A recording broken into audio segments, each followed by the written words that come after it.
notre travail, c'est d'établir, ramener tous les prix qu'on peut collecter et d'établir le prix qui devrait être rendu dans nos exploitations, quoi. Ça, c'est l'étape finale qu'il faut avoir. Le problème, c'est que c'est super flou. On a des centrales d'achat qui sont derrière tout ça, avec des enjeux de volume énormes, avec des marges, etc. Des retours marges fournisseurs qui sont faits en fonction des volumes qui sont négociés. Donc, il faut arriver, il y a un sacré bordel, quoi. Donc, nous, ce qu'on souhaite, c'est y voir clair. Pourquoi les centimes ne redescendent pas sur notre exploitation? Pourquoi, quand le ministre il dit on doit avoir 50 centimes de hausse depuis le 17 juin et qu'on les a pas? Donc il faut comprendre tout ça, il faut comprendre tout ça en jeu. Pourquoi on a une invasion massive de viande UE qu'on appelle, donc de viande qui transite comme on l'a vu d'Espagne, qui passe aux Pays-Bas, qui redescend en France et qui est encore plus compétitive que la nôtre. Et puis, en gros, la question est de dire pourquoi on est incapable sur notre système de commerce français à vendre notre agriculture, quoi, ni plus ni moins, quoi. Nous, on a une agriculture qui ne fait pas vivre ses éleveurs, on va en perdre. Moi, depuis 10 mois, on va en perdre sur l'exploitation.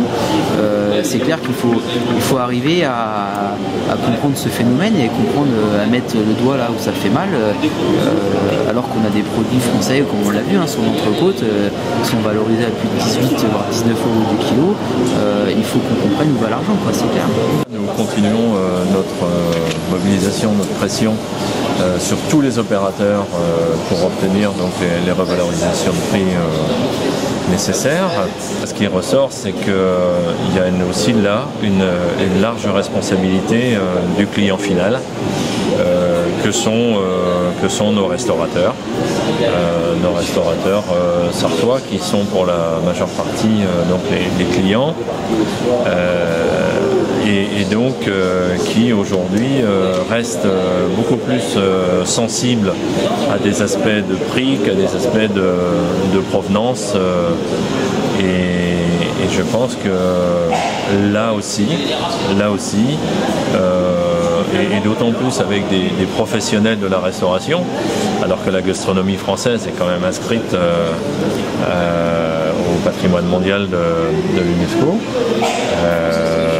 Il faudrait quand même que ces gens-là, avec leur carte gastronomique, vendent aussi le territoire, la valorisation des paysages et l'approche production locale. Voilà, on mesure